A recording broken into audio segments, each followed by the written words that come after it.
अब शुरू होता है chapter 991 a ritual without a reply.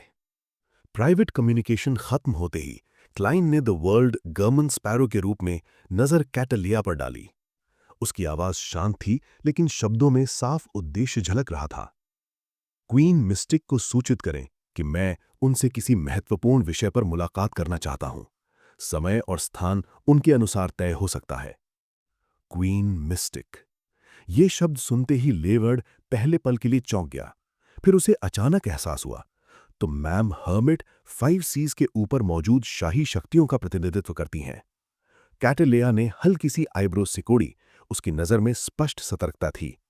मैं आपकी इच्छा उन तक पहुंचा दूंगी, उसने गंभीर स्वर में कहा, लेकिन मैं ये आश्वासन नहीं दे सकती कि वो मिलने के लिए सहमत होंगी।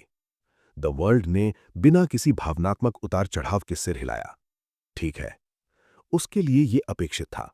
क्वीन मिस्टिक जैसी हस्ती से मिलने का अनुरोध अपने आप में असाधारण था। इसी क्षण डेरिक, जो अब तक चुपचाप सुन रहा था, उसने बोलने का साहस जुटाया।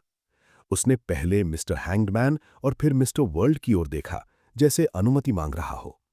मेरे एडवांसमेंट रिचुअल के लिए प्रीस्ट ऑफ लाइट बनने हेतु मुझे पूर्ण अंधकार चाहिए। मुझे ऐसी बर्फ में अपने पूरे शरीर को दफन करना होगा जो सामान्यतः पिघलती नहीं। उसने गहरी सांस ली और आगे कहा, सिटी ऑफ सिल्वर में ऐसी बर्फ मिलना कठिन नहीं है, लेकिन समस्या ये है कि हम प्योर लेकिन सेफ डार्कनेस कैसे बनाएं। तो ये है प्रीस्ट ऑफ लाइट का एडवांसमेंट रिचुअल, क्लाइन ने मन ही मन सोचा। लिटिल सन सच में जितना शक्तिशाली है, उतना ही सरल और ईमानदार भी है। ऑड्री के पास इस विषय पर कोई ठोस सुझाव नहीं था। सिटी ऑफ सिल्वर के हालात उसके अनुभव से बहुत दूर थे। उसकी नजर उसी व्यक्ति पर टिक गई जिस पर उसे सबसे ज्यादा भरोसा था, मिस्टर वर्ल्ड गर्मन स्पैरो। इसी क्षण द वर्ल्ड ने दोनों हाथों से अपने कान दबा लिए, लेकिन वास्तविकता में द फूल क्लाइन का दिमाग पूरी गति से काम कर रहा था। अगर ये बाहरी दुनिया होती तो प्योर डार्कनेस पाना बेहद आसान होता और न पिघलने वाली बर्फ सबसे बड़ी समस्या होती। लेकिन सिटी ऑफ सिल्वर में सब कुछ उल्टा है। वहां अंधकार अपने आप में एक अभिशाप है। सिर्फ उसमें प्रवेश करना ही किसी के गायब हो जाने या अजीब राक्षसों के हमले का कारण बन सकता है। मैं एवरनाइट डोमेन के चार्म्स मंगवा सकता हूं, लियोनार्ड के माध्यम से। ग्रे फॉग के ऊपर की मिस्टीरियस शक्ति को थोड़ा सा स्टर कर सकता हूं और लिटिल सन की प्रेयर से आर्टिफिशियल डार्कनेस बना सकता हूं। लेकिन असली समस्या यह है कि क्या ये डार्कनेस सिटी ऑफ सिल्वर की नॉर्मल घातक डार्कनेस जैसी ही होगी? ये डिविनेशन से तय नहीं किया जा सकता, क्योंकि ये मामला सीधे मुझे शामिल नहीं करता और इसमें बहुत सारे वेरिएबल्स हैं। अननोन खतरों के स्रोत, वातावरण और सिटी ऑफ सिल्वर के नियम। एरोडीज। हाँ, मुझे एरोडीज से पूछना होगा। क्लाइन ने यह समस्या पहले भी सोची थी, लेकिन आज पहली बार उसे लगा कि वो जवाब के करीब है। द वर्ल्ड की चुप्पी देखकर लियोनार्ड, जो कहना चाहता था कि प्योर डार्कनेस बनाना आसान है, धीरे से रुक गया। उसे एक शब्द ने रोक लिया, सेफ। सिटी ऑफ सिल्वर में darkness is equal to danger. ये बात अब जाकर लियोनार्ड को स्पष्ट हुई, लेकिन जानकारी की कमी के कारण वो कोई समाधान नहीं दे सका। अंत में एल्गर ने बोलना शुरू किया, मैं जानकारी इकट्ठा करने और समाधान खोजने में मदद करूंगा, उसने डेरिक की ओर देखते हुए कहा। लेकिन प्रक्रिया के दौरान तुम्हें कुछ मदद देनी पड़ सकती है, ताकि हम ये सुनिश्चित कर सकें कि यह संभव है। नो प्रॉब्लम, डेरिक ने बिना किसी हिचकिचाहट के उत्तर दिया। फिर उसने जोड़ा, वैसे भी मुझे जल्दबाजी नहीं है। मेरे पास अभी लगभग 1 महीना है, जब तक मेरी नोटरी पोशन पूरी तरह डाइजेस्ट नहीं हो जाती। एल्गर ने सिर हिलाया। कुछ देर सोचने के बाद कैटलिया ने एक अलग दिशा सुझाई। शायद हम इस समस्या को उल्टे तरीके से देख सकते हैं, उसने कहा। रिचुअल ज्यादा देर तक नहीं चलेगा, तो क्यों ना हम डार्कनेस को बदलने के बजाय उस समय को बढ़ाएं जिसमें तुम डार्कनेस में सुरक्षित रह सको। उसने डेरिक की पहले कही बातों को याद किया। तुमने कहा था कि पूर्ण अंधकार में 2 खतरे हैं। पहला, अज्ञात राक्षसों के हमले। दूसरा, अचानक गायब हो जाना, जैसे अस्तित्व का मिट जाना। पहली समस्या आसान है, उसने आगे कहा। तुम अपने चीफ से सील्ड आर्टिफैक्ट्स मांग सकते हो या उन्हें अपने पास गार्ड करने को कह सकते हो। दूसरी समस्या के बारे में मुझे ज्यादा जानकारी नहीं है, लेकिन तुम अपने चीफ से पूछने की कोशिश कर सकते हो। डेरिक की आंखों में रोशनी आ गई। ये रास्ता सच में संभव लग रहा था। थैंक यू मैम हर्मिट, उसने पूरे दिल से कहा। चर्चा कुछ देर और चली। फिर द फूल क्लाइन ने मेज पर हल्के से दस्तक दी। आज के लिए यही समाप्त करते हैं। Your wish is our will. सभी सदस्य खड़े हुए और श्रद्धा से झुके। ग्रे फॉग के ऊपर से सब गायब हो गए और क्लाइन वापस वास्तविक दुनिया में लौट आया। उसने अपना वॉलेट निकाला, विल और सेप्टिन द्वारा मोड़ा गया पेपर क्रेन बाहर निकाला, उसे खोला, पेंसिल उठाई और लिखा, देयर्स समथिंग। पेपर क्रेन को मोड़कर उसने तकिए के नीचे रख दिया और फिर बिस्तर पर लेटकर सच में सो गया। सपने में वो फिर से उसी पिच ब्लैक मैदान में था, वही टावरिंग स्टीपल, वही जाना पहचाना कोना। विल और सेप्टिन सिल्वर सिल्क में लिपटा हुआ अंगूठा चूसते हुए बोला, तुम दिन ब दिन ज्यादा बदतमीज होते जा रहे हो। क्लाइन ने हल्की हंसी हंसते हुए कहा, हमारे रिश्ते में औपचारिकता की जरूरत है क्या? बोलो, क्या बात है? अमोन का अवतार, क्लाइन ने सीधा कहा। बच्चे का मुंह थोड़ा खुल गया। मैं पैदा हुए 1 महीना भी नहीं हुआ है। मैं तुमसे कुछ मांग नहीं रहा, सिर्फ एक सवाल। अमोन दूसरों की डेस्टिनी चुरा सकता है, मैं उसे पहचानूं कैसे? विल ने ऊपर की ओर इशारा किया, प्रे फॉर हेल्प। क्लाइन को राहत मिली। ग्रे फॉग की शक्ति, द फूल का ऑब्जर्वेशन, यही उत्तर था। लेकिन वो जानता था वो हर पल वहां नहीं रह सकता। कुछ और चेतावनी? उसने पूछा। विल ने मुंह फेरते हुए कहा, इस हफ्ते मुझे और मेरे माता पिता से मिलने आना, हाई टी पर। No problem. तभी विल हंसा। अगले हफ्ते बुधवार या गुरुवार तुम्हारी डेस्टिनी में बदलाव आएगा। जागने के बाद क्लाइंट ने बिना रुके अल्टार तैयार किया। इस बार एवरनाइट गॉडेस के लिए। आर्टिफिशियल डेथ नहीं, अमोन की नजर से बचने के लिए। कैंडल्स, हर्ब्स, स्पिरिचुअलिटी वॉल, सब कुछ सावधानी से। उसने प्रार्थना की, सप्लिकेशन रखी, लेकिन कोई उत्तर नहीं आया। शायद गॉडेस अभी डेथ यूनिकनेस पर कंट्रोल पाने की क्रिटिकल अवस्था में है। क्लाइन ने रिचुअल खत्म किया, अल्टार साफ किया और जैसे ही वो मुड़ा, एक आकृति उसके सामने प्रकट हुई। एक साधारण लिनन रोब, नंगे पैर, धूल और घाव, काले बाल, सामान्य चेहरा। लेकिन उसे देखते ही क्लाइन के भीतर गहरी शांति फैल गई। अलार्म था, लेकिन शांति ने उसे ढक लिया था और क्लाइन समझ गया कि ये कोई साधारण विजिटर नहीं था। अब शुरू होता है चैप्टर 992, अरोडिस कॉन्ग्रेचुलेशंस। अचानक सामने प्रकट हुई उस स्त्री को देखकर क्लाइन का मन पूरी तरह शांत भी नहीं था और पूरी तरह घबराया हुआ भी नहीं। ये एक अजीब सी अवस्था थी, जैसे भीतर कोई घंटी लगातार बज रही हो, लेकिन बाहरी सतह पर सब कुछ स्थिर हो। आप कौन है? क्लाइन ने पूछा। उसकी आवाज में सतर्कता थी, लेकिन सम्मान की कमी नहीं थी। साधारण लिनन के वस्त्र पहने वो स्त्री हल्के से सिर झुकाती है। उसकी आवाज न ऊंची थी न भारी, लेकिन हर शब्द सीधे आत्मा तक उतर रहा था। Aryna, servant of concealment. Servant of concealment. ये नाम सुनते ही क्लाइन की पुतलियां सिकुड़ गईं। आर्याना। एक पूर्व नाइटहॉक होने के नाते ये नाम क्लाइन के लिए अपरिचित कैसे हो सकता था? एवरनाइट क्लॉइस्टर की मेट्रन, 13 आर्च बिशप्स की प्रमुख, भविष्य में पोप बनने की सबसे मजबूत उम्मीदवार। चाहे किसी भी पहचान से देखा जाए, आर्याना एक ऐसा नाम था जिससे कोई भी धार्मिक या रहस्यमयी अध्ययन करने वाला व्यक्ति बच नहीं सकता। और फिर था वो उपाधि, सर्वेंट ऑफ कंसीलमेंट। क्लाइन को एम्परर रोजेल की डायरी की पंक्तियां याद आ गईं। Attendant of mysteries, servant of concealment. ये नाम संयोग नहीं हो सकते थे। Law of beyond characteristics conservation के अनुसार जब सीक्वेंस 0 मौजूद होता है तो उससे नीचे की कुछ अवस्थाएं असंभव हो जाती हैं। इसका अर्थ साफ था, आर्याना एक एंजल थी, पॉसिबली एवरनाइट पाथवे की सीक्वेंस 2। ये एहसास क्लाइन के दिल में एक ठंडी लहर की तरह दौड़ गया। तो गॉडेस ने उत्तर नहीं दिया, बल्कि अपना सेवक सीधे भेज दिया। भावनाएं इतनी जटिल थीं कि उन्हें शब्दों में पिरोना असंभव था। कुछ सेकंड की खामोशी के बाद क्लाइन ने गंभीरता से झुककर अभिवादन किया। Good afternoon your eminence. Angel level के अस्तित्व के लिए यही संबोधन उचित था। आर्याना ने छाती पर 4 बार क्लॉकवाइज इशारा किया, क्रिम्सन मून का संकेत। मे द गॉडेस ब्लेस यू। फिर उसने शांत स्वर में जोड़ा, मैं एक एस्थेटिक हूं, तुम मुझे सिर्फ मैम कह सकते हो। Yes ma'am Aryna. क्लाइन ने बिना कोई औपचारिकता बढ़ाए उत्तर दिया। आर्याना ने उसे 2 सेकंड तक देखा। उसकी नजर में न जांच थी न शंका, बस एक गहरी ठंडी स्पष्टता। तुम बैकलैंड में ब्लास्फीमर अमोन के अवतारों से निपटने की योजना बना रहे हो? हाँ, क्लाइन ने बिना छिपाए उत्तर दिया। मैं कंसीलमेंट का आशीर्वाद प्राप्त करना चाहता हूं। अंदर ही अंदर क्लाइंट थोड़ा उलझन में था। उसने सोचा था कि गॉडेस सीधे ब्लेसिंग्स देंगी। फिर वो पलेस ज़ोरास्ट के साथ मिलकर अमोन के सभी अवतारों को चुपचाप मिटा देगा। लियोनार्ड को बिना रिवील किए, बिना किसी एंजल को सतह पर लाए। लेकिन अब कंसीलमेंट स्वयं एक लिविंग लेजेंड के रूप में शामिल हो रही है। अगर आर्याना सीधे बैटल में उतरी तो पलेस ज़ोरास्ट का छिपा रहना असंभव हो जाएगा। क्या इसका मतलब है कि उसे पलेस के साथ गठबंधन नहीं करना चाहिए, या सिर्फ जानकारी लेकर युद्ध खुद लड़े? क्लाइन के विचार तेजी से दौड़ रहे थे। आर्याना ने बिना जल्दबाजी के कहा, मैं कंसीलमेंट की शक्ति प्रदान कर सकती हूं, ताकि जो भी घटित हो वो डेस्टिनी और फेट की नजरों से छिपा रहे। लेकिन मैं ये सुनिश्चित नहीं कर सकती कि बैकलैंड में अमोन के सभी अवतारों को समाप्त किया जा सके। पलेस ज़ोरास्ट अमोन को सबसे अच्छी तरह जानता है। एक ही पाथवे का सीक्वेंस वन। क्लाइन ने मन में सोचा और फिर बोला, मैम आर्याना, मेरे पास एक ठोस योजना है। आपको सीधे बैटल में शामिल होने की आवश्यकता नहीं है। बस कंसीलमेंट की शक्ति दीजिए, बाकी मैं संभाल लूंगा। आर्याना ने सिर हिलाया। उसने अपना दाया हाथ उठाया।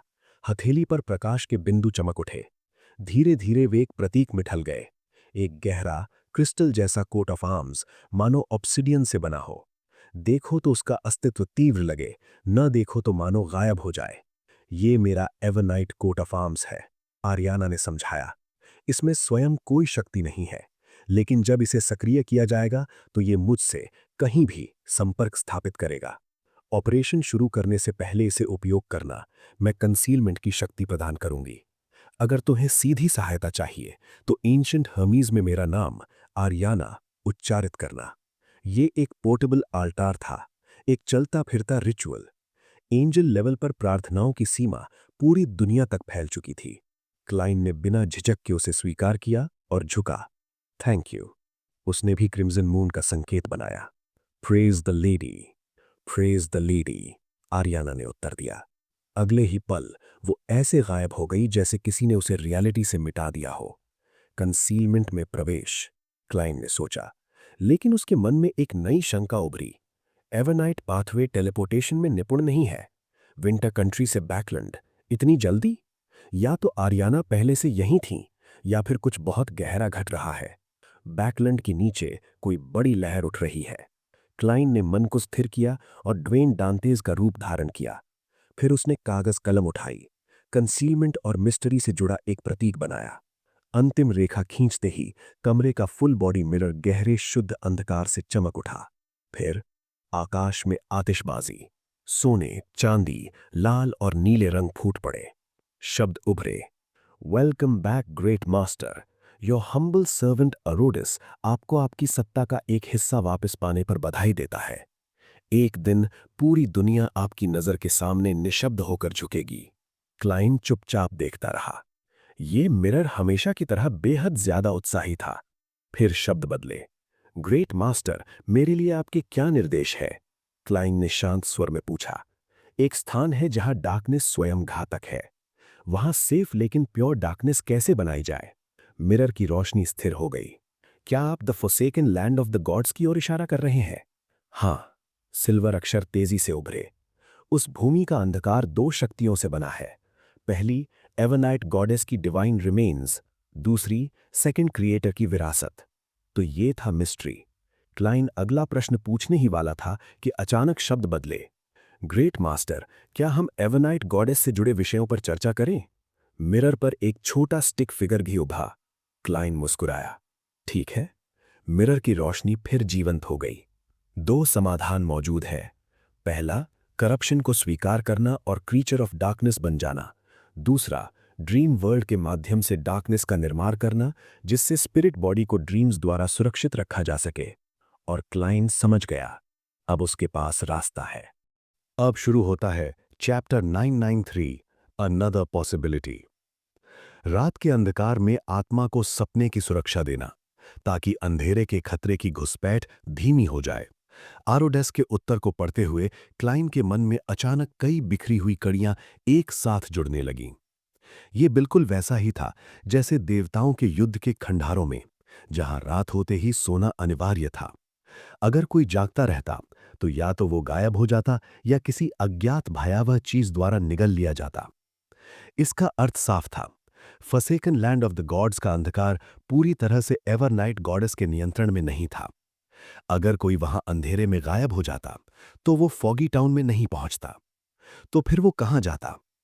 क्या वो उसी जगह अटका रह जाता, ना जिंदा दुनिया से जुड़ा हुआ, ना साथियों से संपर्क में, बस एक अधूरी अवस्था में, जब तक भूख प्यास या समय उसे समाप्त ना कर दे?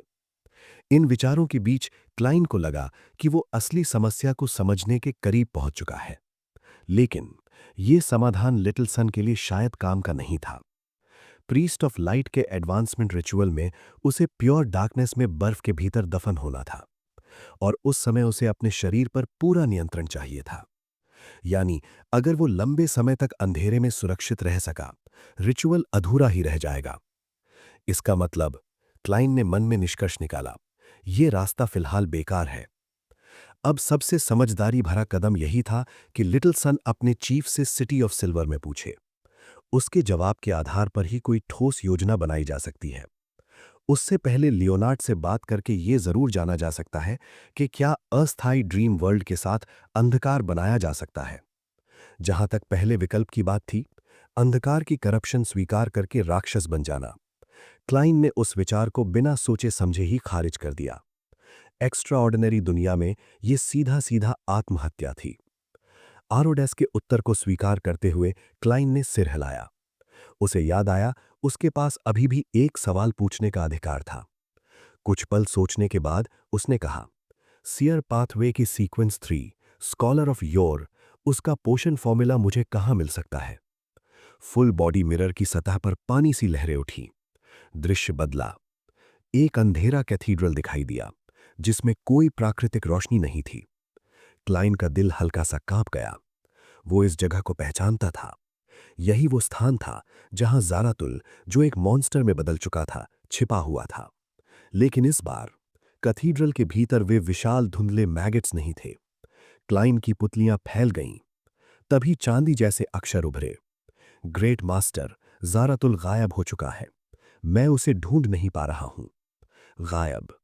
क्लाइन कुछ पलों के लिए सांस लेना ही भूल गया। ज़ारातुल वापस आ चुका था, ये वो पहले से जानता था। आखिरकार फॉगी टाउन का द्वार खोलने वाला वही था। लेकिन उसका अचानक पूरी तरह गायब हो जाना, और उससे भी भयानक, आरोडेस जैसे अस्तित्व के लिए भी उसका पता ना चल पाना, ये विचार ही क्लाइन की रीढ़ में सिहरन भर देने के लिए काफी था। वो क्या योजना बना रहा है? अब एक और बात क्लाइन को साफ समझ आ रही थी। सीक्वेंस 4 डेमीगॉड बनने के बावजूद उसका नियंत्रण ग्रे फॉग के ऊपर अभी भी अधूरा था। वो केवल उस विशेषता को जो ग्रे फॉग उसे वास्तविक दुनिया में देता था, अस्थायी रूप से समेट सकता था। लेकिन बियॉन्डर कैरेक्टरिस्टिक्स का कन्वर्जेंस, उसे रोक पाना अभी भी असंभव था। और सबसे खतरनाक बात, ग्रे फॉग स्वयं सीयर, अप्रेंटिस और मरॉडर पाथवेज के बियॉन्डर्स को आकर्षित करता था, खासकर सीयर पाथवे को। और क्लाइन स्वयं एक सीक्वेंस 4 बिजारो सॉसरर था। यानी अगर ज़ारातुल अचानक बैकलैंड आ जाए तो यह बिल्कुल असंभव नहीं था। क्लाइन ने भावहीन स्वर में कहा, समझ गया। मिरर ने एक और दृश्य दिखाया। हॉर्नैकस माउंटेन रेंज की चोटी, एंटिगोनस फैमिली का ट्रेजर ट्रोव। उसके नीचे शब्द उभरे, ग्रेट मास्टर, एक और संभावना मौजूद है, लेकिन मैं उसे बता नहीं सकता। मुझे सिर्फ इतना पता है कि वो पहले दोनों से ज्यादा आसान है। एंटिगोनस फैमिली का नोटबुक यहां नहीं था। क्लाइन ने तुरंत समझ लिया, नोटबुक का काम तो बस ट्रेजर ट्रोव तक रास्ता दिखाना था। यानी ये भी पहले विकल्प जैसा ही था। तो फिर वो तीसरी संभावना क्या थी जिसे आरोगेस भी नहीं देख पा रहा था? क्लाइन के दिमाग में बिजली सी कौंधी। Evernight goddess, mother of concealment. अगर शी चाहे तो आरोडेस कुछ भी ना देख पाए। इसका अर्थ साफ था, ये रास्ता गॉडेस से जुड़ा था। सीधे स्कॉलर ऑफ योर का पोषण फॉर्मूला मांगना बिल्कुल बचकाना होता। लेकिन योगदान, इनफ कॉन्ट्रीब्यूशंस, नाइट हॉक के दिनों की यादें अपने आप उभर आईं, और क्लाइन को तुरंत समझ आ गया कि उसे क्या करना है। न्यूमिनस एपिस्कोपेट की आर्टिफिशियल डेथ फैक्शन, उसी को संभालना, उसी के जरिए योगदान अर्जित करना। हालांकि उसे पूरा भरोसा था कि गॉडेस के पास भी सीयर पाथवे के एंजल लेवल के फॉर्मूलाज नहीं होंगे। एंटिगोनस फैमिली का एंजल तुरंत मरा नहीं था। वो आधा पागल आधा सील अवस्था में अभी भी अस्तित्व में था, और द फूल कार्ड भी अभी तक वहीं थी। इसी बीच क्लाइन को अमोन के अवतारों के बारे में पूछने का ख्याल आया, लेकिन तुरंत रुक गया। उसे याद था मरॉडर डेमीगॉड की यादों में अमोन की चेतावनी देने वाला यही मिरर था। उसने आंखें संकरी की, मिरर को देखा और कहा, आज के लिए इतना काफी है, लौट जाओ, जरूरत पड़ी तो फिर बुलाऊंगा। यस मास्टर, आपका वफादार सेवक आरोडेस हमेशा प्रतीक्षा में है। एक स्टिक फिगर हाथ हिलाता हुआ उभरा। मिरर सामान्य हो गया। क्लाइन ने पहले बनाए गए सिंबल वाले कागज को उठाया और उंगलियां चटकाईं। Scarlett flames. राख नीचे गिरी। उसने बायां हाथ खोला। उसमें 2 मैगेट्स थे जिन पर ठोस रहस्यमय सिंबल्स चमक रहे थे। Worms of spirit. वे हल्के से हिल रहे थे।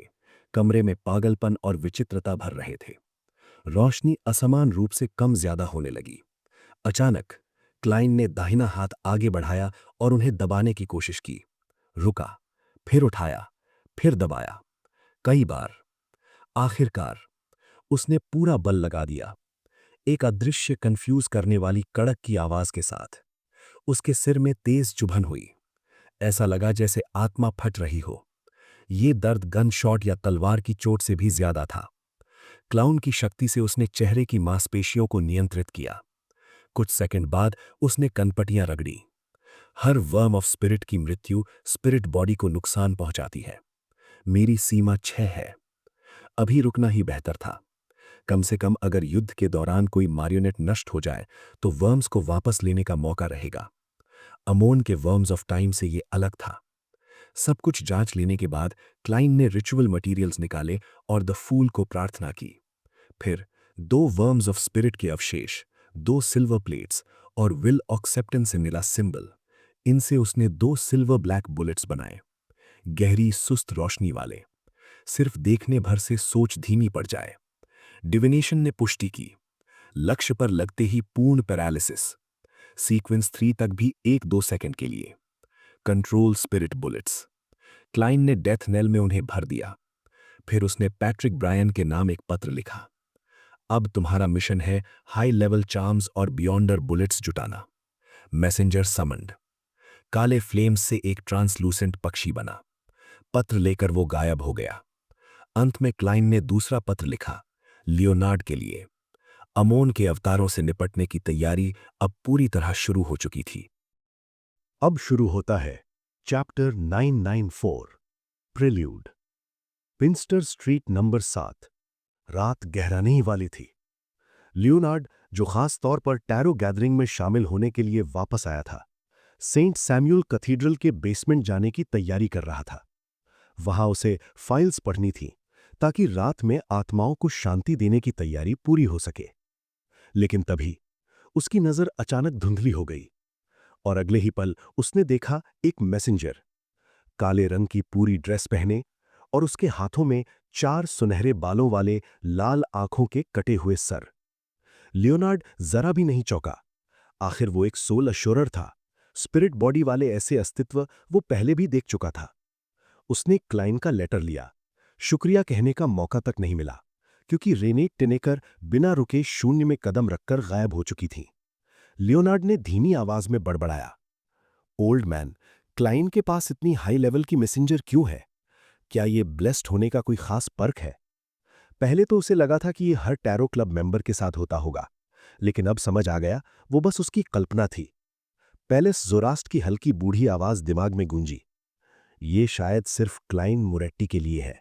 हर किसी को अपनी जिंदगी में कोई खास फॉर्चून मिलती है, क्या तुम्हारे साथ नहीं हुआ? फिर वो हंसे, मुझे लगा तुम उसे इनकम्प्लीट एंजल कहोगे, लेकिन तुमने इस लेवल की मैसेंजर कहा। अच्छा है, मेरी वार्निंग याद है तुम्हें। लियोनार्ड हल्का सा मुस्कुराया। उसने लेटर खोला और पढ़ना शुरू किया। पैलेस ने एक नजर में हेडिंग देख ली, वो सच में कंसीलमेंट और फेट का ब्लेस्ड है। लियोनार्ड जमीन पर बैठने के बजाय पीछे हटा और सीधे सोफे पर गिर पड़ा। अगर क्लाइन डेस्टिनी की चोरी और रिप्लेसमेंट देख सकता है, तो हमें मरॉडर पाथवे के डेमीगॉड लेवल आइटम्स के लिए जल्दी नहीं करनी पड़ेगी। पैलेस ने तुरंत ताना मारा, वैसे भी तुम्हें तो पता ही नहीं कि उन्हें ढूंढना कहाँ है। लियोनार्ड चुप हो गया। हर्मिट्स ऑफ फेट की गैदरिंग में भी ऐसे आइटम्स सालों में एक बार दिखते थे, और अगली गैदरिंग साल के आखिर में थी। उसने लेटर के आखिरी 2 पैराग्राफ पढ़े और फिर हल्का सा हंस पड़ा। मैं हमेशा सोचता था कि मैगोस से लड़ते वक्त क्लाइन को सन डोमेन का हाई लेवल चार्म कहां से मिला। मुझे लगा डेथ काउंसिल ने दिया होगा, लेकिन डेथ डोमेन का एंजल सन डोमेन के चार्म इकट्ठे करे वो तो सुसाइड जैसा होता है। उसने गहरी सांस ली। अब समझ आया। फिर अचानक रुक गया। पैलेस ने मन ही मन आह भरी। अगर वो डिवाइन ब्लड इतनी आसानी से दिख जाता तो वो म्यूटेटेड सन सेक्रेड एम्बलम टिंजिन में पड़ा ही नहीं होता। कुछ सेकंड की चुप्पी के बाद लियोनार्ड बोला, तो फिर मैं उस सेक्रेड एम्बलम को पाने का मौका कैसे बनाऊं ताकि सन फ्लेयर चार्म बना सकूं? पैलेस झुंझला गया। इतनी छोटी बात भी मुझसे पूछोगे? खुद सोचो। लियोनार्ड ने खांसा और गंभीरता से सोचना शुरू किया। आर्च बिशप ने मुझे लोकल नाइट हॉक्स की मदद लेने की अथॉरिटी दी है। अगर बैकलैंड में सारी आत्माएं शांत हो जाए और मेरा पोषण अभी तक पूरी तरह डाइजेस्ट ना हुआ हो तो मुझे किसी और डायसीज जाना पड़ेगा। उसकी आंखें चमकीं। और अगर उसी वक्त टिंजन में कोई पैरानॉर्मल एक्सीडेंट हो जाए तो मेरा वहां लौटना बिल्कुल रीजनेबल होगा। 2 नाइट हॉक्स और 3078। पैलेस ने हंसा। तेज दिमाग है, लेकिन याद रखना, तुम आत्माओं को शांत कर रहे हो, प्यूरिफाई नहीं। इससे शक हो सकता है। लियोनार्ड खिलखिला उठा। Old man, night hawks training में एक लाइन थी, प्यूरिफिकेशन की क्षमता हो तभी प्लेसेटिंग असरदार होती है। और एम्परर रोजेल ने भी कहा था, एक हाथ में डंडा, दूसरे में गाजर। पैलेस ने जीभ चटकाई। ठीक है, लेकिन अगर एंथनी स्टीवनसन के मिशन 1-2 हफ्ते में पूरे नहीं हुए और ऑपरेशन अमोन शुरू होने से पहले सन फ्लेयर बुलेट्स नहीं मिली तो सब बेकार है। लियोनार्ड के माथे की नस फड़क गई।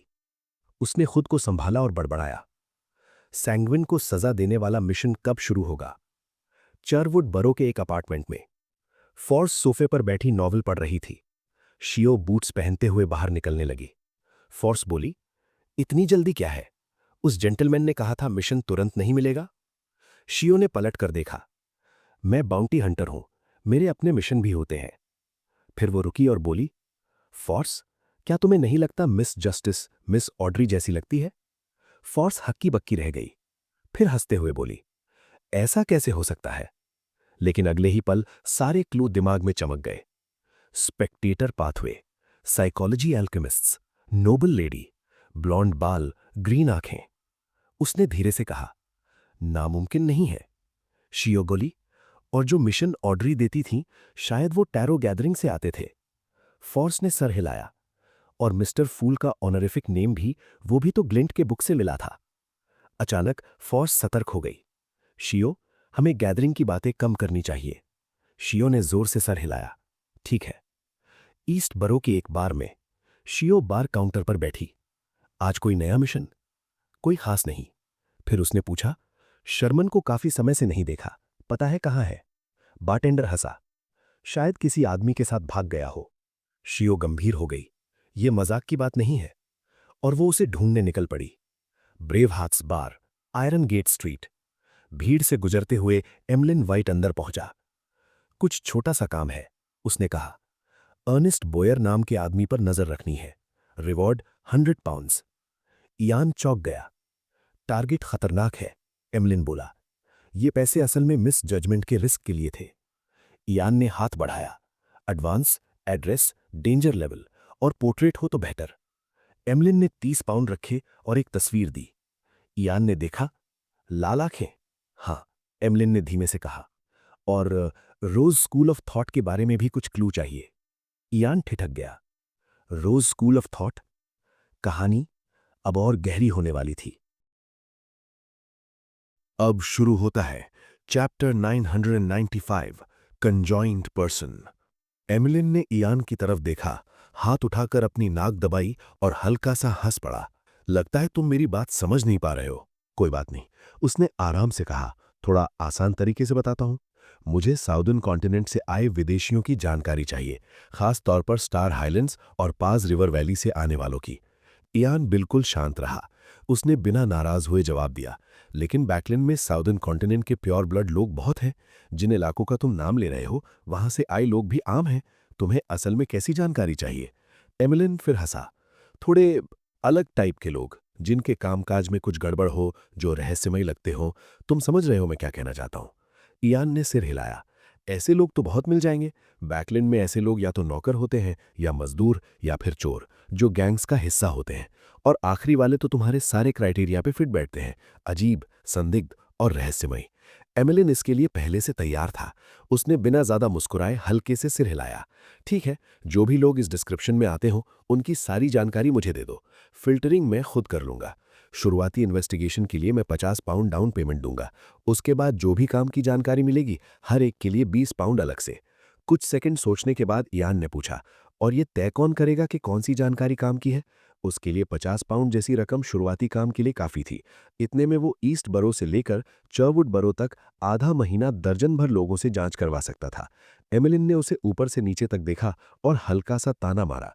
और कौन? मैं तय करूंगा। तुम्हें पता है मैं कितना भरोसेमंद हूं? इयान बुदबुदाया। डिटेक्टिव मोरियार्टी ने तो कभी ऐसा नहीं कहा। फिर उसने सांस छोड़ी। ठीक है, पिछली बार की कोऑपरेशन ठीक रही थी। मैं तुम्हें ट्रस्ट करता हूं। एमिलिन संतोष से सिर हिलाया। उसने वॉलेट निकाला और 50 पाउंड के नोट गिनने लगा। इसी दौरान उसे हल्की सी चुभन महसूस हुई। कुल सेविंग 407 पाउंड, अब सिर्फ 357। उसने नोटों से नजर हटाई और कैश इयान को पकड़ा दिया। बिना रुके टोपी पहनी और ब्रेव हार्ट्स बार से बाहर निकल गया। सड़क पर आते ही उसने नाक दबाना छोड़ा और ऊपर देखा। आग जैसे लाल बादल। उसका चेहरा धीरे धीरे गंभीर हो गया। वो रेत अब आसपास नहीं है। आखिर गया कहाँ? उसने आंखें सिकोड़ लीं। इयान ने रोज स्कूल ऑफ थॉट का नाम सुनकर अनजान बनने की कोशिश की, लेकिन उसकी दिल की धड़कनें उसे धोखा दे गईं। फिर एक और ख्याल आया। उसने ये भी नहीं पूछा कि शर्लॉक मोरियार्टी बैकलैंड लौटा या नहीं। क्या हो सकता है कि वो पहले ही लौट चुका हो और इयान उससे मिल भी चुका हो? Rorsted Archipelago, city of generosity, Bayam. बंदरगाह के पास एक इलाके में admiral of the stars Cattleya Frank Lee को साथ लेकर एक घर के बाहर खड़ी थी। फ्रैंक की आस्तीन चढ़ी हुई थी। भूरे बाल साफ दिख रहे थे। छायाओं के बीच से एक दुबला पतला आदमी बाहर आया। Bloodless heat toil. त्वचा इतनी सफेद जैसे पारदर्शी हो। हवा का एक झोंका भी उसे गिरा सकता था। कैटलिया ने अपने गोल्ड रिम चश्मे को ठीक किया। हाल में कुछ अजीब हुआ? हीथ ने संक्षेप में जवाब दिया। आपके जाने के 3 दिन बाद एक अजनबी सीएल्फ से मिलने आया। करीब 15 मिनट रुका। मैंने पास जाने की हिम्मत नहीं की। आपके निर्देश पर हमने उसका पीछा किया, लेकिन ट्रेल खो गई। वो दिखता कैसा था? हीथ ने कमर से एक चमड़े की थैली निकाली, उसमें से कच्चे मांस का टुकड़ा। अगले ही पल वो मांस पिघलने लगा, जमीन पर गिरकर हिलने लगा जैसे जिंदा हो, और धीरे धीरे एक चेहरा बन गया। यही इफेक्ट चाहिए था। फ्रैंक की आंखें चमक उठीं। जमीन पर बना वो ब्लड पोर्ट्रेट, मूंछों वाला आदमी, पास रिवर वैली जैसे चेहरे और दोनों कानों में 3-3 गोल्ड ईयर स्टड्स। पतला शरीर, ज्यादा फैट नहीं, काफी एथलेटिक।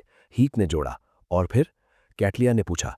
इसके बाद कोई नहीं आया, सिर्फ अस्थायी नौकर और शेफ। सब क्लीन है। सीएल्फ हर शाम तय वक्त पर टहलता है, एक प्रोस्टिट्यूट को घर लाता है जो सुबह निकलती है। कोई अजीब संपर्क नहीं। कैटलिया की भौहें सिकुड़ गईं। मतलब सब कुछ नॉर्मल? हाँ। कैटलिया ने दरवाजे की तरफ देखा। मैं उसे चुपचाप काबू में करने वाली थी, लेकिन अब दरवाजा खटखटाना बेहतर है। अनजान खतरा सबसे डरावना होता है। फ्रैंक जल्दी से बोला, कैप्टन मैं भी चलूंगा। कैटलिया ने चश्मा उतारकर अपनी काली वॉरलॉक रोब की कमर में टांग दिया।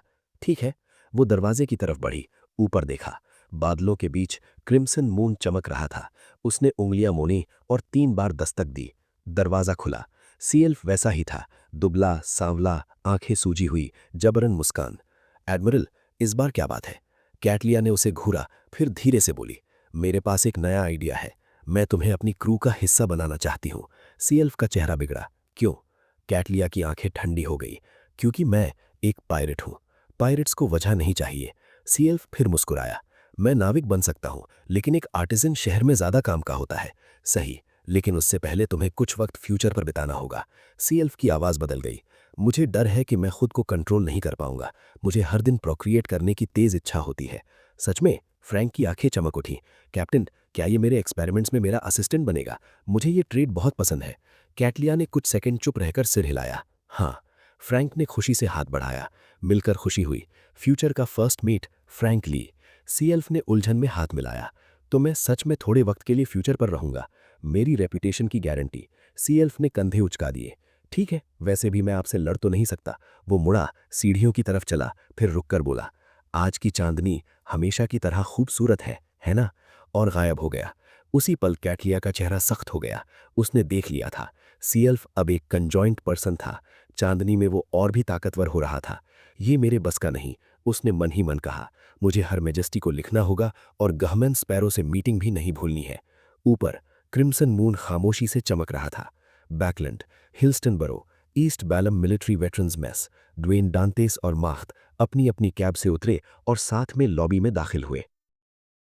अब शुरू होता है चैप्टर 1996, कार्ड गेम।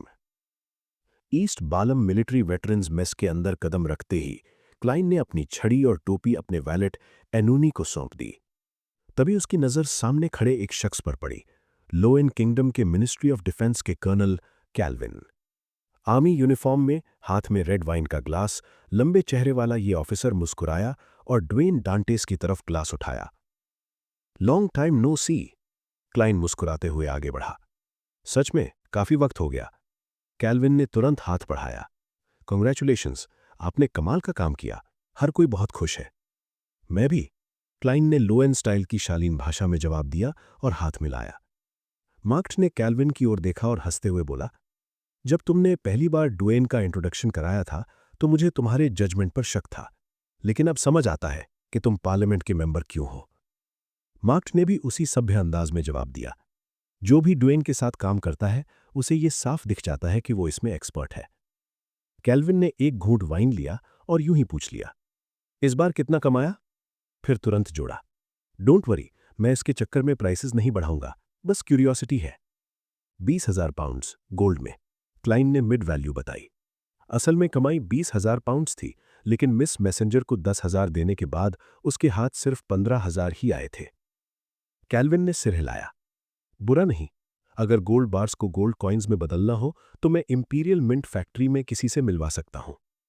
फिर उसने अचानक पूछा, मैसेंचेस के इलाके में कुछ एबनॉर्मल दिखा? क्लाइन ने बिना सोचे जवाब दिया, हां, एक जगह है, रिवाइवल स्क्वायर, वो पूरी तरह तबाह हो गया। कैल्विन का चेहरा भारी हो गया। हां, मुझे पता है, लेकिन उसे यह नहीं पता था कि उसके सामने खड़ा इंसान उसी लाइटनिंग का जिम्मेदार था। क्लाइन मुस्कुराया और आगे बोला, मैसेंचेस बाहर से तो कई फैक्शंस के बीच बैलेंस बनाए हुए लगता है, लेकिन अंदर ही अंदर वो किसी एक फैक्शन के साथ अलाइन हो चुका है। कौन सा फैक्शन? कैल्विन ने गहरी नजर से पूछा। ये कंफर्म नहीं, क्लाइन ने सावधानी से कहा। उसने church of God of knowledge and wisdom को बेचने का कोई इरादा नहीं रखा था, बस मिलिट्री का भरोसा जीतना था। कैल्विन ने गंभीरता से कहा, एक बात तय है, वो हम नहीं है, और इंटिस भी नहीं। क्लाइन ने एक गलत ऑप्शन हटा दिया। कैल्विन ने हामी भरी, ये हमारे लिए बुरा भी नहीं। मैसेंचेस के आसपास के ज्यादातर फैक्शंस इंटिस सपोर्टेड है। अगर वो आगे बढ़ेगा तो उन्हें बाईपास नहीं कर पाएगा। वो हल्का सा मुस्कुराया, और तब शायद हमें और हथियार बेचने का मौका मिलेगा। उसने ग्लास उठाया, holy lord of storms, to riches for everyone. Evernight goddess के फॉलोअर्स होने के नाते क्लाइन और मार्क्ट बस मुस्कुरा दिए। कोई सीधा जवाब नहीं। एक और सिप के बाद कैल्विन ने दूसरी मंजिल की ओर इशारा किया। ड्वेन, आज तुम्हें यहां एक वीआईपी के साथ कार्ड्स खेलने लाया हूं, टेक्सास होल्डम। क्लाइन की रुचि जाग उठी। कौन वीआईपी? कैल्विन का चेहरा गंभीर हो गया। एडमिरल एमीरियस, फिलहाल मिनिस्ट्री ऑफ डिफेंस संभाल रहे हैं। एडमिरल एमीरियस, वही एडमिरल जिसका भाई पद से हटाया गया, जिसकी mistress mother tree of desire से करप्ट हुई और जिसने सेंट्रल सोनिया सी की कमान खो दी। क्लाइन को उरावी आइलैंड की सारी यादें लौट आईं। डेमीगॉड्स के साथ यही होता है, जब तक उन्होंने बहुत बड़ी गलती न की हो और धैर्य रखा हो, वो नीचे से फिर ऊपर आ ही जाते हैं। मतलब, क्लाइन समझ गया, हमारी फ्यूचर कोऑपरेशन अब उनकी मंजूरी पर डिपेंड करेगी। बिल्कुल, कैल्विन ने सीढ़ियों की ओर इशारा किया। ऊपर पहुंचकर गहरे लाल रंग के डबल डोर्स के सामने वे रुके। कैल्विन ने क्लाइन को देखा। आज का तुम्हारा मिशन पैसा हारना है। पैसा हारना है? क्लाइन ने होंठ मोड़े। मैं पूरी कोशिश करूंगा। मार्क्ट फिसार, ज्यादा कोशिश की जरूरत नहीं। एडमिरल एमीरियस कार्ड्स में बेहद खतरनाक है, जीतना नामुमकिन है। मैं तो हमेशा हारता हूं, बस उम्मीद है आज बहुत ज्यादा ना हारूं, वरना घर जाने की हिम्मत भी नहीं होगी। क्लाइन ने सोचा, मैं सिर्फ 200 पाउंड्स कैश लाया हूं, काफी होगा? बिल्कुल नहीं, कैल्विन हंसा। मैंने तुम्हारे लिए 1,000 पाउंड्स के चिप्स पहले ही बदल लिए हैं, बस बाद में लौटा देना। लोएन के बेस्ट लॉयर्स साल में मुश्किल से 1,000 पाउंड्स कमाते हैं। आप लोग तो हद ही हैं, क्लाइन ने मन ही मन सोचा। दरवाजा खुला। अंदर एक विशाल हॉल था। मोटे सॉफ्ट कार्पेट्स, कम फर्नीचर और बीच में बड़ी card table. Seat of honour पर एडमिरल एमीरियस रीवल्ट। और तभी क्लाइन की नजर एक और जाने पहचाने चेहरे पर पड़ी। मोटी भवें, छोटा कटा हुआ बाल, घनी मूछें। MI10 का deputy director Konas Kilgor, great smog of Backlund का एक गुनहगार। कार्ड टेबल पर 2 नहीं 3 डेमीगॉड्स थे। ये गेम कैसे खेला जाएगा? क्लाइन के होठों पर हल्की मुस्कान आ गई। खेल शुरू हुआ। एडमिरल एमीरियस हर राउंड में एग्रेसिव, कॉल, रेज, दबाव। कोई ब्लफ कॉल करता तो सामने आ जाते 4 नाइन्स, और सामने वाला ऐसे सफेद पड़ जाता जैसे जज ने मौत की सजा सुना दी हो। कोनस किलगॉर का स्टाइल अलग था, थोड़ा हारना फिर अगला राउंड पूरा साफ कर देना। क्या जरूरत है? लो और मिड सीक्वेंस लोगों के सामने पावर से चीटिंग। एक के पास आर्बिटर पाथवे का दबदबा, दूसरे के पास बैरन ऑफ करप्शन की ब्राइब। क्लाइन ने अपने कार्ड्स देखे। 5 ऑफ हार्ट्स, 9 ऑफ क्लब्स। उसने फोल्ड कर दिया। तभी एडमिरल एमीरियस ने अचानक उसकी ओर देखा और सारे चिप्स आगे धकेल दिए। जैसा सोचा था, क्लाइन ने मन ही मन कहा। वो जानता था एडमिरल बियॉन्डर्स को पहचान सकता है, लेकिन वो घबराया नहीं। बिजारो सॉर्सरर की कंसीलमेंट उसे बचा रही थी। उसने जानबूझकर एक छोटी सी कमी छोड़ी ताकि उसे पकड़ा जा सके और खेल और भी दिलचस्प बन सके। अब शुरू होता है chapter 997, gambling god Dwayne. Texas hold'em के नियम असल में बहुत सिंपल होते हैं। हर खिलाड़ी के पास 2 होल कार्ड होते हैं और टेबल पर 5 कम्युनिटी कार्ड खुलते हैं।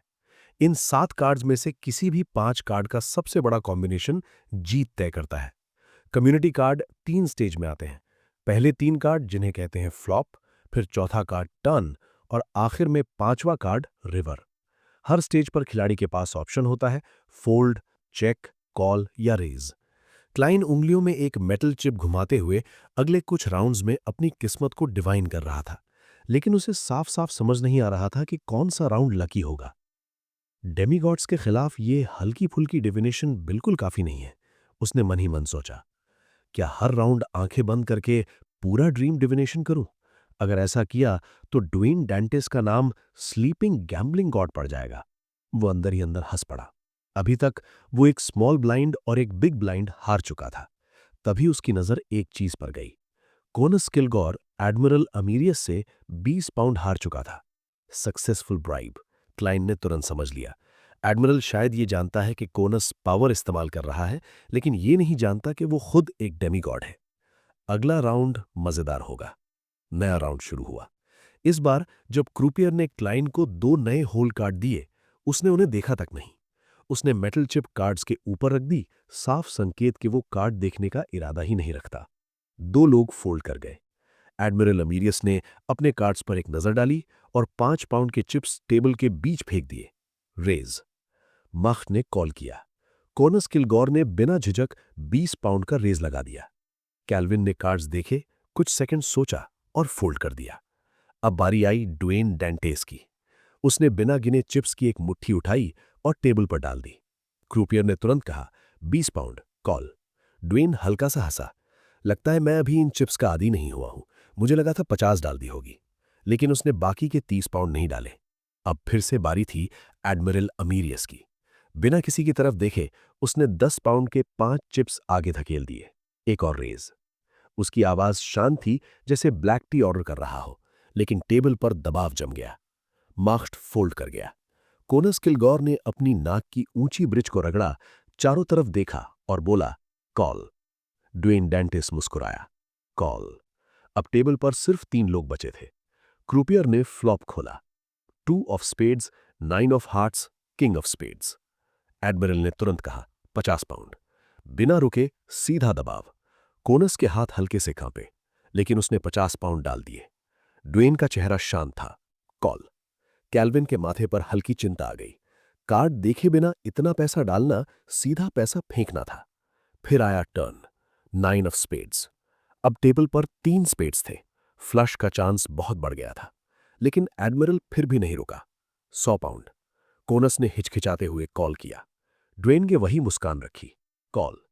आखिर में रिवर। 2 of clubs. अब कम्युनिटी कार्ड्स थे 2 of spades, 9 of hearts, king of spades, 9 of spades, 2 of clubs. Admiral ने भारी अंदाज में चिप्स आगे धकेले। 200 पाउंड। कोनस ने गहरी सांस ली और 2 स्टैक आगे बढ़ा दिए। 500 पाउंड। कैल्विन और मार्क्ट एक दूसरे को देखने लगे। ये बहुत ओपन ब्लफ लग रहा था। ड्वेन डैंटेज कोनस को देखता रहा और हंस पड़ा। कॉल। एडमिरल सारे चिप्स आगे धकेलने ही वाला था, लेकिन अचानक रुक गया। कुछ सेकंड की चुप्पी। फिर उसने कहा, कॉल। अब कार्ड्स खुले थे। सबसे पहले admiral Amyrius. Ace of spades, 10 of spades.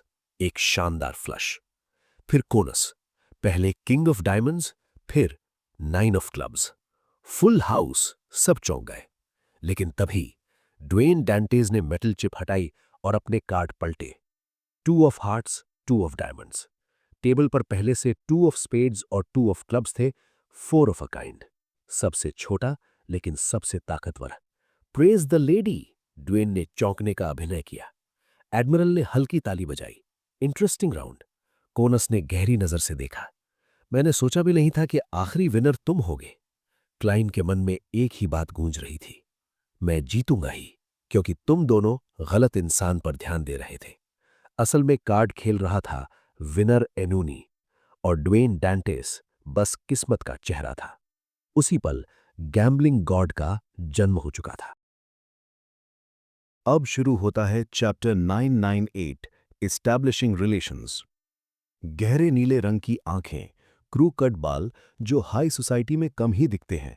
Conus किलगोर हाथ में शैंपेन का ग्लास लिए ड्वेन डैंटेस के पास आकर रुका।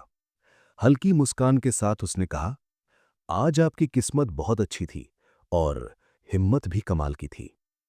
क्लाइन ने मन ही मन सोचा, अगर आप उस राउंड की बात कर रहे हैं जहां ब्राइब मिलते ही मैंने फोल्ड कर दिया, तो वो किस्मत नहीं जानकारी थी। और बाकी राउंड्स में सच कहूं तो आप लोगों के साथ कार्ड खेलते खेलते एनूनी की जमा की हुई सारी गुड लक खत्म हो गई।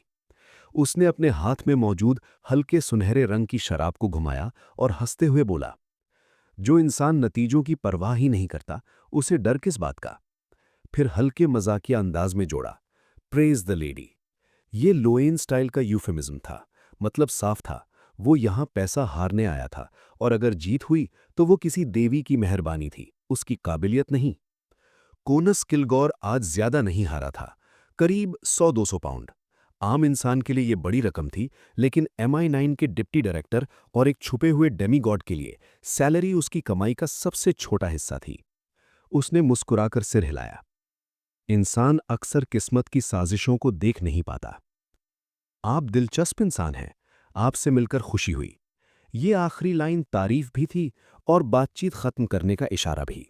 लेकिन क्लाइन पूरी रात इसी मल के लिए एक्टिंग कर रहा था, तो वो ऐसे कैसे छोड़ देता। मुझे भी खुशी हुई, उसने शालीनता से कहा। फिर यूं ही पूछ लिया, योर एक्सेलेंसी, क्या आप बैकलैंड के सबर्ब्स में मौजूद मैनर्स से वाकिफ हैं, खासकर वो जिनके साथ हंटिंग के लिए जंगल हो। मिस जस्टिस से मिली जानकारी के मुताबिक कोनस किलगोर ना तो पार्टियां पसंद करता था, न बॉल्स, न सलून्स। उसके शौक बहुत सिंपल थे, अच्छे सिगार, टेक्सास होल्डम और हंटिंग। क्लाइन पहले से ही एक मैनर खरीदने की सोच रहा था, हाई सोसाइटी में घुलने मिलने के लिए, लेकिन आज उसने जानबूझकर यह सवाल उठाया था। सही मौका मिला तो वो इस MI9 डेमीगॉड को वीकेंड हंटिंग के लिए बुला सकता था, और वहीं मौका बन सकता था।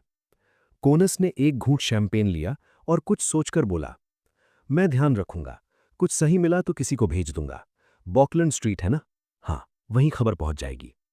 बहुत बहुत धन्यवाद, क्लाइन ने दिल से कहा। उसी पल उसके दिमाग में अपने पुराने वैलेट, अब असिस्टेंट बटलर रिचर्डसन का चेहरा उभरा।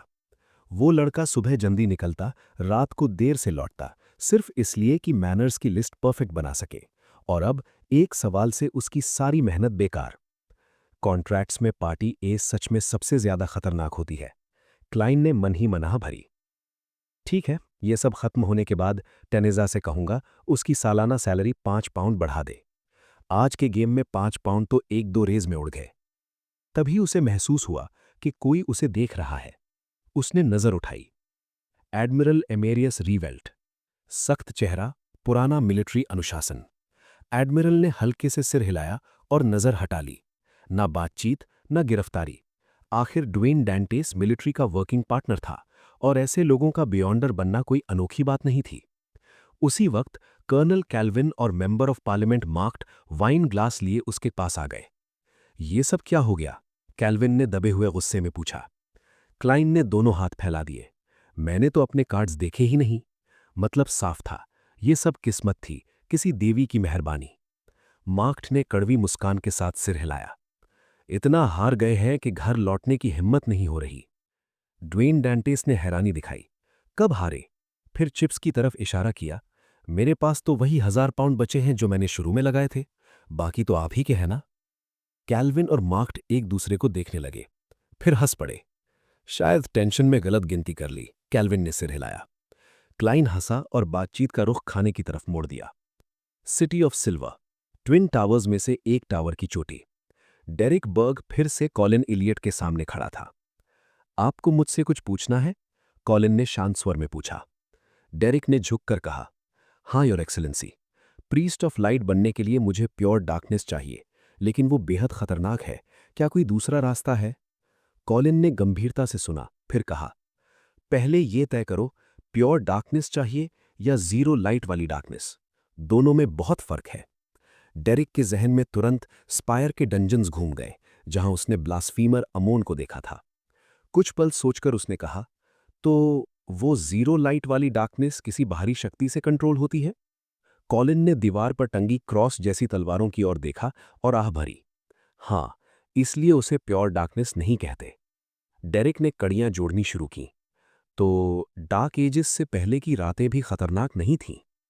कॉलिन की आंखों में हल्की हैरानी चमकी। अच्छा विश्लेषण। तो अब बताओ, तुम्हें कौन सी डार्कनेस चाहिए? डेरिक कुछ पल चुप रहा, फिर बोला, मुझे अभी तय करना होगा। मैं टेरो क्लब से सलाह लूंगा। कॉलिन ने सिर हिलाया। जाओ, सीक्वेंस 5 के बाद तुम्हें सील्ड आर्टिफैक्ट्स इस्तेमाल करने का मौका मिलेगा। बैटलैंड, हिल्स्टन बरो। शियू भूरी जैकेट और कैप पहनकर एक आम कद काठी वाले आदमी जैसी लग रही थी। उसने ऑफिशियली मिशन शुरू कर दिया था। Ernest Boyer. जैसे ही वो कैरिज में बैठा, उसने सूंघा और हल्की सी घुरघुराहट की। सेंट जॉर्ज बरो। कैरेट चल पड़ी। अर्नेस्ट ने खिड़की से बाहर देखा और मन ही मन ठंडा हंसा। सैंग्विन विस्काउंट हूं मैं। शिकार अब शुरू हो चुका था। अब शुरू होता है चैप्टर 999, इंस्टिगेशन। जैसे ही अर्नेस्ट बॉयर की कैरेज आगे बढ़ी, आसपास छिपे बाउंटी हंटर्स तुरंत एक्टिव हो गए। किसी ने बिना पैसे की चिंता किए रास्ते से गुजरती किराए की कैरेज रोक ली। किसी ने टारगेट की कैरेज की पहचान याद की और तंग सुनसान गलियों से शॉर्टकट लेने लगा। तो कोई पहले से तैयार साइकिल पर चढ़कर भीड़ और कैरेज के बीच से निकल गया। इस पूरी अफरा तफरी में सिर्फ एक इंसान पूरी तरह शांत था, शियो। वो अपनी जगह खड़ी रही, अर्नेस्ट और बाकी हंटर्स को जाते हुए देखती रही। ये साइकिल नाम की चीज जितनी सोची थी, उससे कहीं ज्यादा काम की है, उसने मन ही मन सोचा। कैरेज का खर्च बचता है, पैदल चलने का वक्त बचता है। अगर ऐसे मिशन अक्सर हों, तो बचा हुआ पैसा नई साइकिल खरीदने के लिए काफी है। बस एक ही दिक्कत थी, सबकी सीट बहुत ऊंची है। तभी चौराहे से एक ट्रैक्ड पब्लिक कैरेज आई और उसके सामने रुक गई। शियो ठीक एक स्टेशन पर खड़ी थी। उसने डबल डेकर कैरेज की तरफ देखा, कुछ कॉपर कॉइन्स निकाले और खिड़की के पास बैठ गई। अंदर ज्यादा भीड़ नहीं थी, बाहर का नजारा साफ दिख रहा था। लेकिन शियो का ध्यान नजारों पर नहीं था। उसके दिमाग में टारगेट की तस्वीर साफ उभर रही थी। भूरे बाल, लाल आंखें, उभरे हुए नए नक्श, असामान्य रूप से ऊंची नाक और हाथ में ऑयल पेंटिंग का कैटलॉग। एक शेरिफ होने के नाते उसकी सुपरनैचुरल सेंस टारगेट की मौजूदा लोकेशन और अगला रूट धुंधला सा पकड़ पा रही थी, इसलिए वो बिल्कुल शांत थी। उसने कैप उतारी और शीशे में अपने सख्त जिद्दी ब्लॉन्ड बाल ठीक करने लगी। कुछ स्टेशनों के बाद कैरेज रुकी और शियो तुरंत उतर गई। ये बैकलैंड ब्रिज का इलाका था। उसने महसूस किया कि टारगेट ने रास्ता बदल लिया है और अब ब्रिज की तरफ बढ़ रहा है। शियो पैदल आगे बढ़ी सोचते हुए कि मोड़ पर साउथ बैंक जाने वाली दूसरी पब्लिक कैरेज पकड़ लेगी। किस्मत अच्छी थी। जैसे ही वो स्टॉप पर पहुंची, एक कैरेज आ गई। उसने चुपचाप सांस छोड़ी और फिर से कॉइन्स निकाले। अब तो साइकिल खरीदने का मन और भी पक्का हो गया। ये कैरेज काफी भरी हुई थी, लेकिन आर्बिटर की डोमिनेटिंग ऑरा के साथ शियो भीड़ चीरती हुई ऊपर की मंजिल पर पहुंच गई और सीट पकड़ ली। कैरेज धीरे धीरे आगे बढ़ रही थी। शियो यूं ही बाहर देख रही थी कि अचानक उसकी नजर जम गई। वो शख्स, शर्मन, जिसे वो इतने दिनों से ढूंढ रही थी।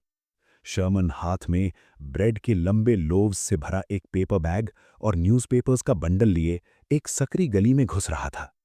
उसके कंधे तक आते भूरे बाल पहले से लंबे हो चुके थे और ग्रे पैटर्न वाली पैंट अब और टाइट लग रही थी। आम इंसान शायद पलक झपकने में उसे खो देता, लेकिन शियो ने तुरंत पहचान लिया। तो ईस्ट बरो वाला कमरा छोड़कर यहां शिफ्ट हो गया। ये देखकर कि शर्मन ठीक है और ये याद रखते हुए कि वो अभी टारगेट को ट्रैक कर रही है, शियो ने कैरेज से कूदकर उसके पीछे जाने की इच्छा दबा ली। उधर शर्मन गलियों और सड़कों का लंबा चक्कर काटता हुआ एक अपार्टमेंट बिल्डिंग में घुसा। तीसरी मंजिल तक चढ़ा, चाबी निकाली और दरवाजा खोला। साफ था, उसके पास अच्छी एंटी ट्रैकिंग स्किल्स थीं। दरवाजा चरमराया और शर्मन की आंखें फैल गईं। सामने काले कपड़ों में एक औरत खड़ी थी। मीठा चेहरा, परफेक्ट फिगर। वो खिड़की के पास खड़ी थी, धूप को रोकते हुए फिर भी किसी होली ऑरा में लिपटी हुई, खूबसूरत और डरावनी।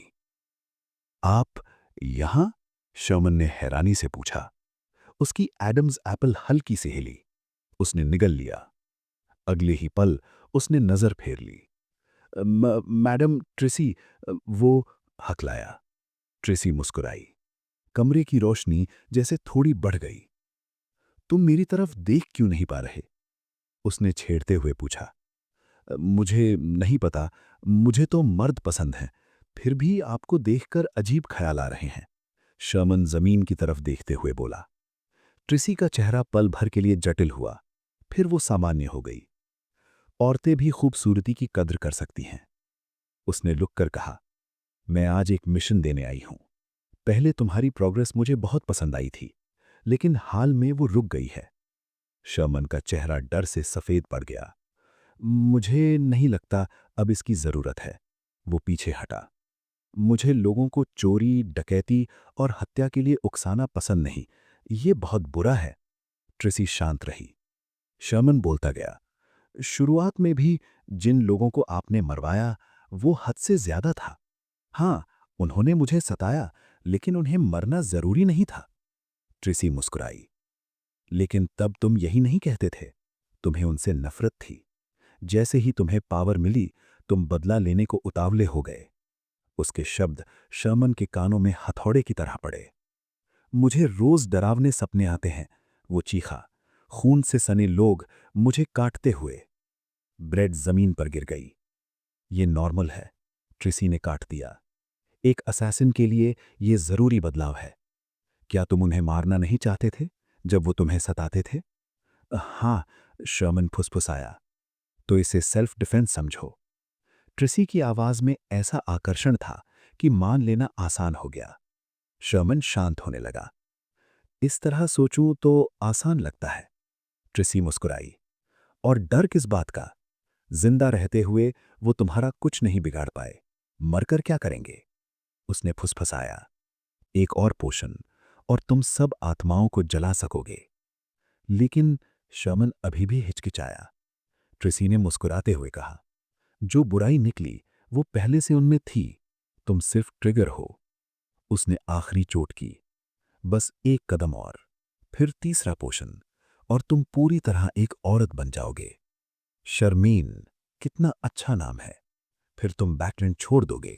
नई जिंदगी, नया प्यार, बच्चे, छुट्टियां। तुमने कहा था, अपनी असली पहचान पाने के लिए तुम कुछ भी करोगे। शर्मन के होंठ कांपे। कुछ पल बाद उसने हार मान ली। मैडम ट्रिसी, मैं आपकी बात मानूंगा। वो जमीन पर गिर पड़ा। उसी पल उसकी नजर न्यूज़पेपर पर गई। ड्वेन डांटेज लैरिवे स्टील कंपनी खरीदने में दिलचस्पी दिखा रहे हैं। सर, क्या आप सच में लैरिवे स्टील कंपनी खरीदने वाले हैं? अनुनी ने पूछा। ड्वेन डांटेज मुस्कुराए। नहीं, वो खबर पूरी तरह फर्जी है। तो ये सब कीमत बढ़ाने की चाल है, क्लाइन ने सोचा। वो कमरे में गया, ग्रे फॉग के ऊपर चढ़ने की तैयारी करते हुए। उसे हेजल की हालत एक बार फिर देखनी थी। पिछले कई दिनों से वो यही कर रहा था। अब शुरू होता है चैप्टर 1000 प्रेल्यूड। ग्रे फॉग के ऊपर बने उस भव्य महल में एनूनी की प्रेयर पॉइंट ऑफ लाइट के जरिए क्लाइन ने अपने वैलेट के कमरे का दृश्य देखा। उसकी नजर धीरे धीरे बाहर फैलती चली गई, पूरी बॉकलिन स्ट्रीट। ताजे फूलों और हरी घास से ढकी इमारतें, धूप को रोकते इंटिस पैरासॉल पेड़, सजे धजे आराम से चलती कैरेजें और तेजी से भागते नौजवान साइकिलों पर। आखिरकार क्लाइन की नजर यूनिट 39 पर टिक गई, मेंबर ऑफ पार्लियामेंट माख्ट का घर। उसने अपना व्यू नीचे किया और हर इंसान, हर जानवर को ध्यान से देखने लगा। कहीं कोई काले बालों वाला, काली आंखों वाला, मोनोकल पहने आदमी तो नहीं। लगभग 10 मिनट बाद उसने राहत की सांस ली। फेट की कोई स्विचिंग, कोई ग्राफ्टिंग नहीं। तभी एक कैरेज माख्ट के घर के सामने आकर रुकी। उसमें से उतरी हेजल।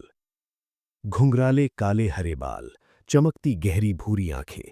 उसने डार्क ग्रीन ड्रेस पहनी थी, कंधे ढके हुए, होंठ हल्के से भिजे हुए और चेहरे पर सुकून, हल्की सी खुशी। उसी पल क्लाइन का दिल जोर से धड़का। ये नॉर्मल नहीं है। क्लाइन के हिसाब से रैट डेमीगॉड का अमून के अवतार से मिलने के बाद सिर्फ दो ही अंजाम हो सकते थे। या तो वो किसी भारी कीमत पर बच निकली हो, या फिर वो एक बियॉन्डर कैरेक्टरिस्टिक बन चुकी हो। और दोनों ही हालात में हेजल का अपने टीचर से मिलना नामुमकिन था। उसे दुखी होना चाहिए था, टूटी हुई, निराश। तो फिर ये मुस्कान क्यों? क्लाइन पीछे झुका, दिमाग तेजी से चलने लगा। हेजल ने जान जोखिम में डालकर सबाब्स के मैनर तक जाने की कोशिश की थी। इसका मतलब वो ना तो ठंडी थी, ना स्वार्थी। इसका मतलब सिर्फ एक है, उसने निष्कर्ष निकाला। अमोन ने सिर्फ रैट डेमीगॉड की बियॉन्डर कैरेक्टरिस्टिक ही नहीं ली, बल्कि उसकी फेट चुरा ली, और उसकी पहचान भी। हेजल की नजर में उसका टीचर सुरक्षित था, बस कुछ वक्त के लिए छुप गया था। ये समझते ही क्लाइन ने चुपचाप सांस छोड़ी। अमून की सबसे डरावनी बात यही थी, कोई नहीं जानता कि वो किस शक्ल में आएगा। हो सकता है कल माख्ट मोनोकल पहन ले, या बगीचे में रेंगता कोई कीड़ा मोनोकल लगाकर पलट जाए। लेकिन अब कम से कम एक संभावित पहचान सामने आ चुकी थी। फिर भी लापरवाही नहीं कर सकता, क्लाइन ने खुद को चिताया। थोड़ी और निगरानी के बाद उसने ग्रे फॉग छोड़ दिया। अपने कमरे में वो रिक्लाइनिंग चेयर पर बैठा, नींबू की स्लाइस वाली ब्लैक टी पीते हुए सोचने लगा। कोनस किलगोर से रिश्ते और कैसे गहरे किए जाएं? पता नहीं कितना वक्त बीता। अचानक क्लाइन ने आंखें खोली और स्पिरिट विजन एक्टिव कर दी। अब कुछ सेकंड बाद बाहर आई रेनेट टिनेकेयर। 4 सुनहरे बालों वाले, लाल आंखों वाले सिर, और उनमें से एक के मुंह में एक लेटर। किसका लेटर है? क्लाइन ने पूछा। शैरन, एक सिर ने जवाब दिया। Miss Sharon? क्लाइन चौंका। उसने लेटर खोला। बस एक ही लाइन थी। एमिलिन वाइट रोज स्कूल ऑफ थॉट को खोज रहा है। क्लाइन की भौएं तन गई। एमिलिन? खुद से? ये उसके स्वभाव से मेल नहीं खाता था। जरूर ये सैंग्विन के अपर एकलॉन्स का मिशन होगा। उसने तुरंत पेपर और फाउंटेन पेन निकाला और लिखना शुरू किया। ये सैंग्विन का आदेश लगता है। वे प्राइमोर्डियल मून को मानने वाले रोज स्कूल ऑफ थॉट से नफरत करते हैं। उसने रुककर जोड़ा, mother tree of desire moon domain पर दखल चाहती है, लेकिन इनका रिश्ता बेहद जटिल है, दुश्मनी भी, सहयोग भी। लेटर मोड़कर उसने मिस मैसेंजर से मुस्कुराकर पूछा, तुम्हें कैसे पता था कि मैं जवाब लिखूंगा? इंकलिंग, एक सिर ने कहा। बाकी सिरों ने जोड़ दिया, तुम थोड़े ज्यादा जिंदा लगने लगे हो हाल में। क्लाइन हंसा। डेमीगॉड बनने के बाद समझ आया, हर वक्त मोटा मास्क पहनना दिमाग के लिए अच्छा नहीं। गोल्ड कॉइन और लेटर लेकर रेनेट टिनेकेयर गायब हो गई। क्लाइन कुर्सी पर पीछे झुका। क्या शैरन और मैरिक सैंग्विन का इस्तेमाल करेंगे बैकलैंड में रोज स्कूल ऑफ थॉट से निपटने के लिए? उधर एमिलिन अर्थ मदर चर्च के प्रीस्ट रोब्स में बाहर निकला। Red coat, silk hat. Carriage में बैठते ही उसने बाहर झांका और अचानक हरकत की। शैडो आफ्टर इमेज छोड़ते हुए एक तरफ हट गया। उसके सामने शून्य से एक युवक प्रकट हुआ। बटन खुले कोट, अंदर सफेद शर्ट, ब्राउन बाल बिखरे हुए, आंखों में संयम। एमिलिन मुस्कुराया। आखिरकार आ ही गए। डर नहीं लगता? अगर मैं रोज स्कूल ऑफ थॉट से हुआ तो? एमिलिन हंसा।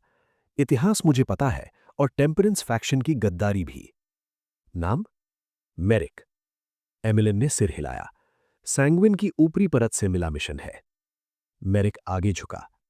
हमें कैसे पहचाना? एमिलिन आराम से बोला, इंसानों की गंध अलग होती है, रेत की अलग। कुछ पल की चुप्पी। तो तुम बैकलैंड में रोज स्कूल ऑफ थॉट से निपटना चाहते हो? जरूरी सदस्यों से, एमिलिन ने जोर दिया। मेरिक ने आंखें मली। तो हम खुद को चारा बना सकते हैं, लेकिन पहले सैंग्विन की मंजूरी। उसने एक डॉसिए पकड़ा दिया। यान से, अर्नेस्ट बॉयर पर शुरुआती रिपोर्ट। एमिलिन ने डॉसिए लिया, गंभीरता से सिर हिलाया। ठीक है। खेल अब अगले चरण में प्रवेश कर चुका था।